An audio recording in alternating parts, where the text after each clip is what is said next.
Pai querido e amado, que o Senhor agora nos dê a direção, a orientação, para nós podermos ouvir a Tua palavra, meditar na Tua palavra e crescer no conhecimento da graça e da verdade. Nós queremos, meu Pai, através do estudo do livro do Apocalipse, queremos ter clareza do que está reservado para o mundo nos últimos dias.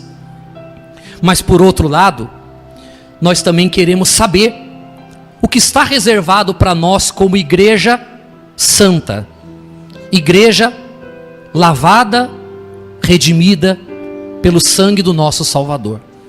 Meu Pai querido, meu Pai amado, então que o Senhor venha falar conosco nesta noite, nos orientar e nos dar o entendimento da Tua palavra, humildade para ouvirmos e para procurarmos colocar em prática a Tua santa palavra. Em nome do Senhor Jesus, e quem crê diga que assim seja. Amém. Muito bem. Bom, como vocês sabem, nós estamos às quartas-feiras estudando o livro do Apocalipse e nós estamos aqui no capítulo 12, falando sobre a mulher e quem? A mulher, o dragão. Então, nós já estudamos aqui. Quem é a mulher? Israel é a mulher. Falamos um pouquinho sobre o dragão. Não vamos entrar muito nesse mérito, porque a gente vai falar bem dele aqui a partir do versículo 7, que vai falar sobre a peleja no céu. Então, não é importante nesse momento. Depois nós falamos sobre a cauda do dragão, que arrasta a terça parte das estrelas do céu, que são lançadas também para a terra. E que o dragão, ele se coloca em pé, diante da mulher que estava para dar à luz a um filho varão, a fim de lhe devorar o filho quando nascesse. Então, o que nós entendemos? Israel é a mulher, o dragão é o diabo, que a Bíblia deixa isso bem claro.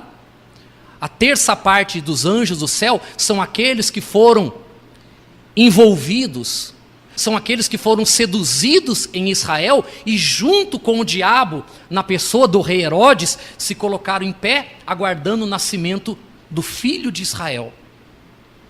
Amém? O filho varão, que a gente já sabe que é quem? Que é o Senhor Jesus. Mas que hoje vai ficar um pouco mais claro a respeito disso. Então o versículo 5, que nós começamos a ler semana passada, diz assim: nasceu-lhe, pois, o filho varão, que há de reger todas as nações com cetro ou com vara de ferro. E o seu filho foi arrebatado para Deus até o seu trono. Então, está falando aqui que nasceu-lhe um filho varão, que há de reger todas as nações com cetro de ferro, e o seu filho foi arrebatado para Deus até o fim. Aqui em nenhum momento fala que é Jesus, fala. Mas o apóstolo João vai dando essas dicas para mostrar para a gente quem ele é. Então, aonde a Bíblia fala a respeito desse filho varão, que há de reger, guarda bem isso aqui, que há de reger todas as nações com cetro de ferro. Para a gente confirmar isso aqui, nós vamos lá em Salmo capítulo 2. Você sabe o que significa a palavra salmos? Sim ou não? Salmo significa cânticos espirituais. Muitas pessoas, elas têm o hábito de, às vezes, deixar a Bíblia aberta em casa no Salmo, como se fosse oração. O que nós temos na Bíblia como salmos, os judeus têm como inário. O que nós lemos, eles cantam salmos. Salmos são canções.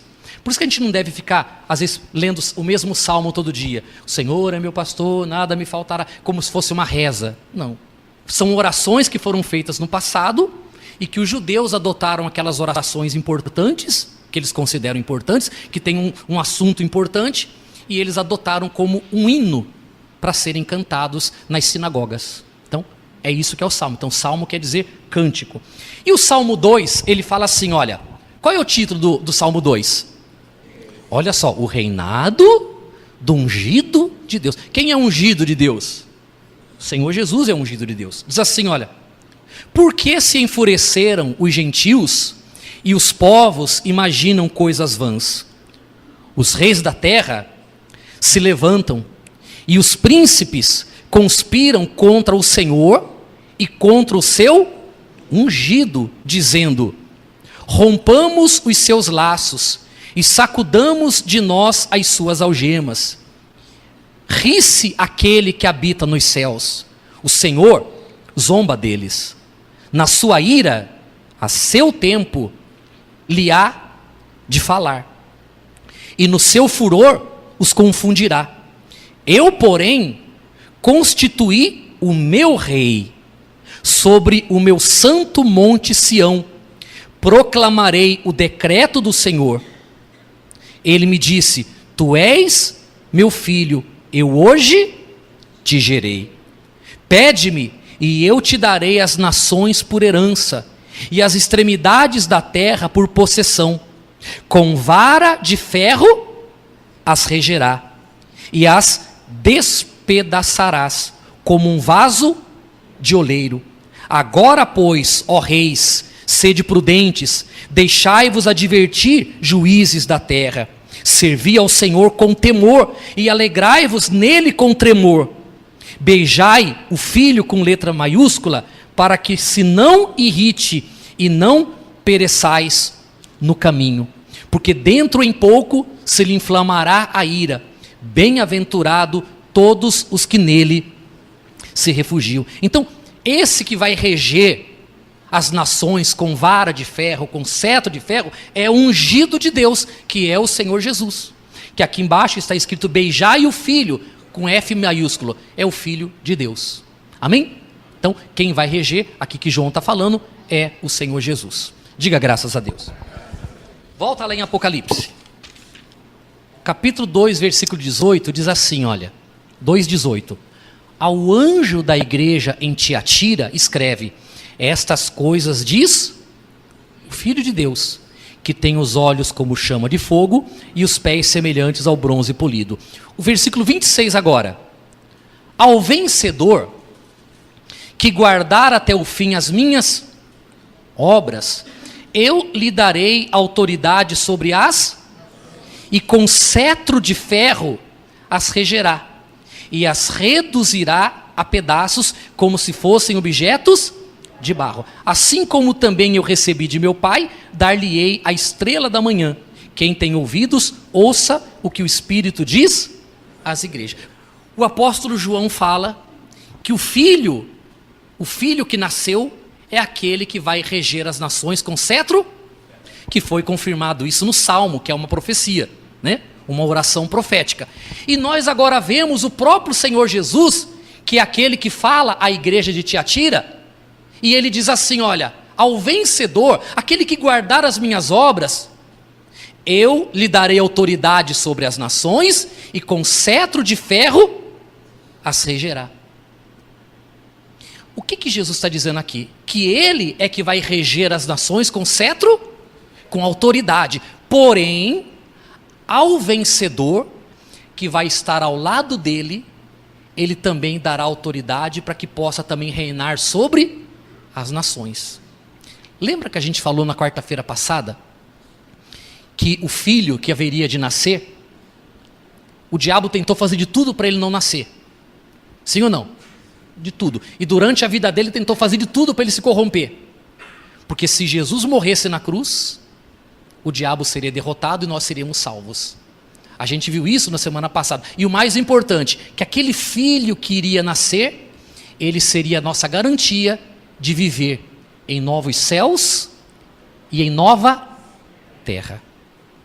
E a Bíblia diz que nessa nova terra, o nosso Senhor vai reinar com cetro de ferro.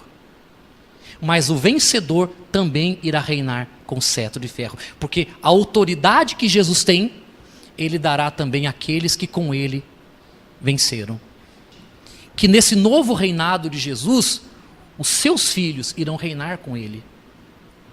Sabe o que nós seremos, pessoal? No novo céu e na nova terra? Seremos príncipes de Deus. Você já imaginou a vida de um príncipe? Já imaginou? A vida de um rei é boa, não é? Mas ele é o rei dos reis, o senhor dos senhores. E quem tentou tomar o lugar dele teve problema. Teve ou não teve? Não queremos o lugar dele. Mas ele disse que nós ao lado dele iremos reinar como príncipes. Hoje, você está aqui comigo E nós estamos numa luta muito grande para manter a nossa fé, para guardar a nossa fé, guardar o nosso coração, vencer as lutas do dia a dia sem nos perdermos, é ou não é? Lutando o tempo todo para não deixar que as batalhas do dia a dia venham abalar a nossa fé, porque é isso que o diabo quer. Eu já falei para vocês, se não me engano, semana passada, tem momentos na nossa vida que está tudo uma maravilha, não tem? De uma hora para outra levanta o quê? Uma luta se levanta. E você pode perceber, na hora que aquela luta se levanta, qual é a primeira coisa que passa na sua cabeça? Ah, vou parar de ir na igreja. Olha o rabinho do diabo de novo tentando roubar mais algumas estrelas do céu. Tentando tirar mais algumas estrelas do céu. Mas por que ele faz isso? Primeiro, porque como o diabo tem ódio de Deus e não pode tocar em Deus, ele vai querer tocar naquilo que Deus mais ama. E ele não pode, mas o que ele faz? Ele vai tentar nos afastar de Deus. Ele cria problemas para tentar abalar a nossa fé, para fazer a gente desanimar na nossa fé, para que lá na frente nós estejamos na mão dele e não vivendo como príncipes ao lado do nosso Senhor. Então guarda uma coisa que eu vou falar para você. A nossa luta, pessoal, enquanto nós estivermos aqui nesse corpinho, essa luta nunca vai terminar. Jesus estava na cruz e o diabo ainda assim estava tentando fazer ele pecar. Porque se Jesus pecasse na cruz, ele teria que morrer pelo pecado dele, não pelo nosso. Para ele morrer pelo nosso, ele não podia cometer nenhum pecado. E ele não desistiu. O diabo não desistiu. E ele também não vai desistir da gente. Você guarda o que eu estou dizendo para você. O diabo não vai desistir. O diabo colocou um propósito no coração dele. Eu não vou deixar você ir para o céu. Ele não pode tirar a gente de lá. Porque nós estamos debaixo da graça, fomos salvos, lavados e redimidos pelo sangue. Mas se nós abandonarmos Jesus, se nós virarmos as costas para Jesus, se nós não quisermos mais o Salvador, então o diabo vai encontrar oportunidade para fazer isso. Por quê? Porque ele não quer que lá na frente nós venhamos reinar no novo céu e na nova terra, que já está preparado. Porque aquilo que os olhos não viram, que os ouvidos não ouviram, está preparado para aqueles que amam a Deus. Diga graças a Deus. Então pensa nisso. Hoje você pode até ter uma vida difícil aqui, uma luta como é a nossa luta, mas o que está preparado para você é uma vida de príncipe ao lado do nosso Senhor. Porque Ele prometeu que nós vamos estar ao lado dEle, reinando com cetro de ferro entre as nações. Diga graças a Deus. Está preparado para você. Amém? Você mora numa casa bonita? Você tem um carro bonito? Você tem um marido bonito? Mas o que Deus tem preparado lá no futuro, fora o marido, é melhor do que o que você tem aqui hoje. Amém? E com paz, alegria, e não vai haver choro, nem pranto e nem dor. Diga graças a Deus. Isso não é maravilhoso, pessoal? É isso que ele está dizendo aqui. Bom, Apocalipse 12 de novo. Então ele fala, nasceu-lhe, pois, um filho varão, que há de reger as nações com cetro de ferro. Quem é ele? Jesus. E o seu filho foi arrebatado para Deus, até o seu trono, né?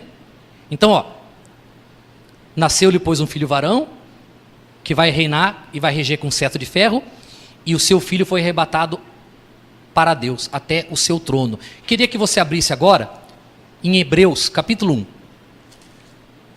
O primeiro capítulo de Hebreus. Fica um pouquinho para trás aqui de Apocalipse. Tem Tito, Filemão, Hebreus e Tiago. Hebreus fica entre Filemão e entre Tiago. Quem achou, diga amém. Amém. Qual que é o título? A revelação de Deus. Olha só o que diz aqui. Havendo Deus, ó, lê comigo. Havendo Deus, outrora, antigamente, no passado, antes de Jesus vir ao mundo, havendo Deus outrora falado muitas vezes e de muitas maneiras, a quem? Aos pais, aos patriarcas, pelos profetas. Nestes últimos dias, quer dizer, de Jesus para cá, nos falou pelo Filho, a quem constituiu herdeiro de todas as coisas, pelo qual também fez o universo. O universo foi criado do Big Bang? Na teoria de Charles Darwin? Não. Do evolucionismo ou do criacionismo?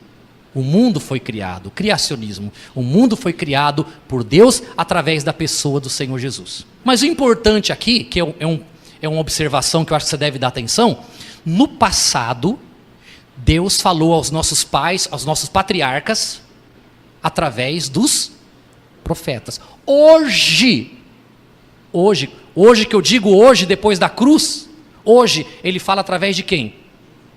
Através do seu Filho Jesus. Então, como que Deus fala com a gente hoje, pessoal?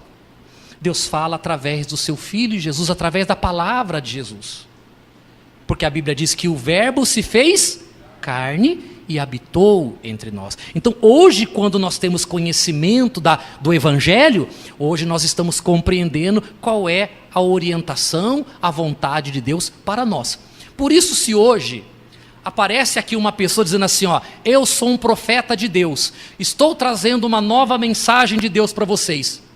O que você deve fazer? Você deve desconsiderar isso. Desconsiderar. Por quê?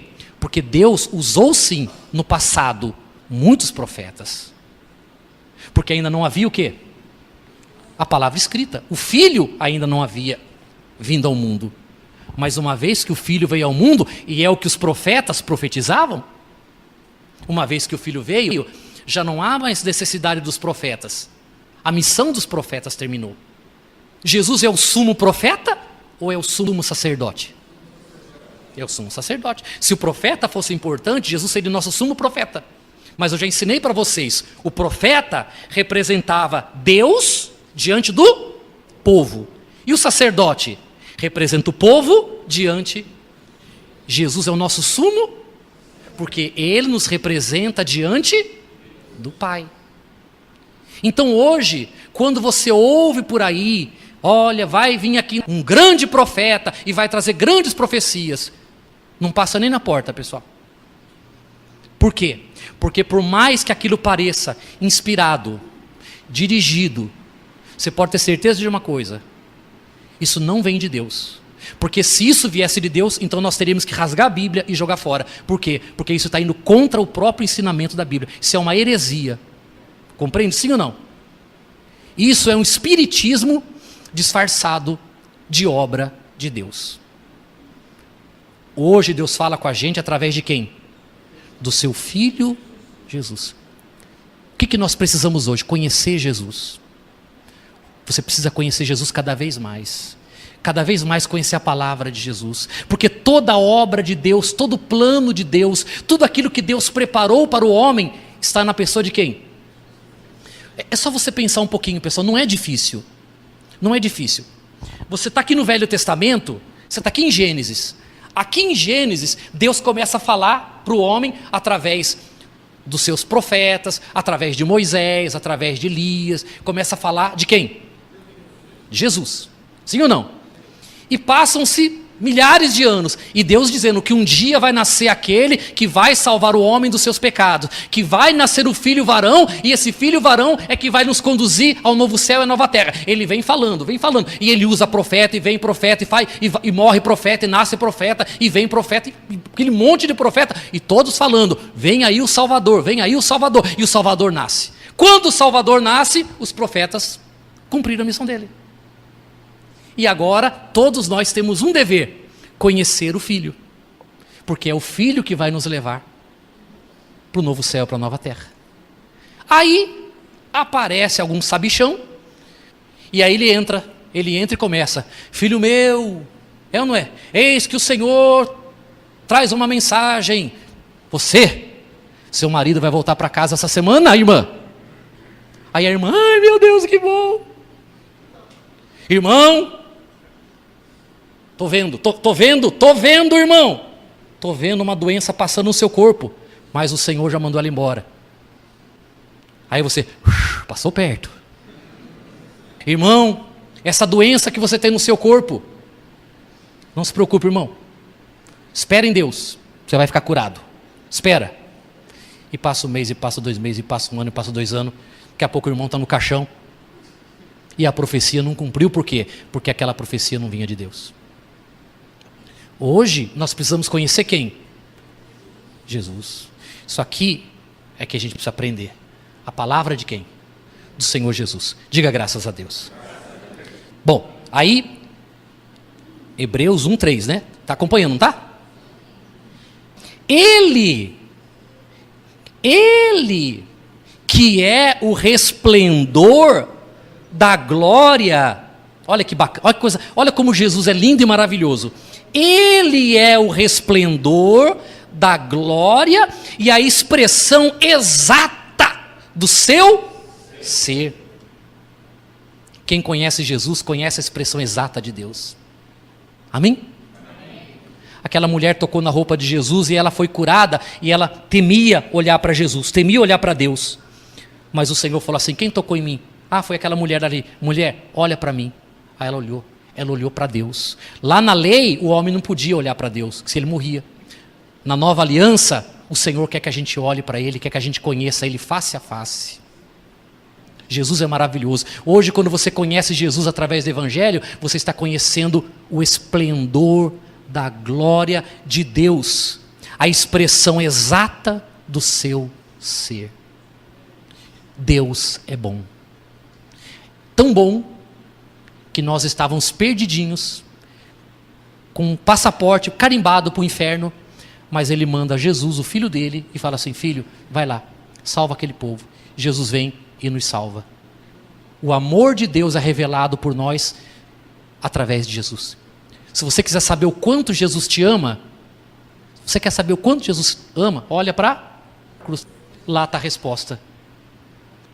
Se você quer saber o quanto você odiou a Deus, olha para a cruz também. Porque lá na cruz está a demonstração do nosso ódio por Deus, quando nós vivíamos na vida errada e que por causa da nossa maldade Ele foi para lá. Mas ao mesmo tempo que a cruz é o símbolo do nosso ódio, também é o símbolo do amor de Deus. Porque lá também nós encontramos a salvação. Ele é o resplendor da glória e a expressão exata do seu ser, sustentando todas as coisas pela palavra importante? Pela palavra do seu poder. Depois de ter feito a purificação dos pecados, assentou-se à direita da majestade nas alturas, tendo-se tornado tão superior aos anjos, quanto herdou mais excelente nome do que eles. Diga graças a Deus. Então, o Senhor Jesus, após ter feito a purificação dos pecados pelo sangue derramado, a Bíblia diz que Ele foi levado aonde? Às alturas, e assentou-se à direita do Pai. Como disse João, o filho varão que nasceu, que há de reger as nações com cetro de ferro, sentou-se ao lado do Pai. Então, você vê que todo o tempo João está falando de quem? Da pessoa do Senhor Jesus, que é o Filho que nasceu de Israel, do qual o dragão se pôs em frente e queria devorar, porque ele não podia nascer. Porque o medo do diabo, pessoal, é que acontecesse o que aconteceu, que eu e você tivemos o perdão dos nossos pecados, e o céu, novamente, é o nosso lugar. Diga graças a Deus. Amém? Bom, eu vou ler só mais uma passagem com você, para confirmar a questão de Jesus ter sido levado aos céus e estar ao lado do Pai. Atos capítulo 7. Atos 7, versículo... Eu acho até que você deveria ler o capítulo 7 depois em casa, muito importante. Mas nós vamos ler o versículo 54 até o 60. Qual que é o título? A morte de Estevão. Ouvindo eles isto, enfureciam-se no seu coração e rilhavam os dentes contra ele. Mas Estevão, cheio do Espírito Santo, fitou os olhos no céu e viu a glória de Deus. E Jesus, que estava... Deixa eu ler vou ler o 55 de novo. Lê comigo de novo. Mas Estevão, cheio do Espírito Santo, fitou os olhos no céu e viu a glória de Deus, a luz de Deus, né? E viu quem mais?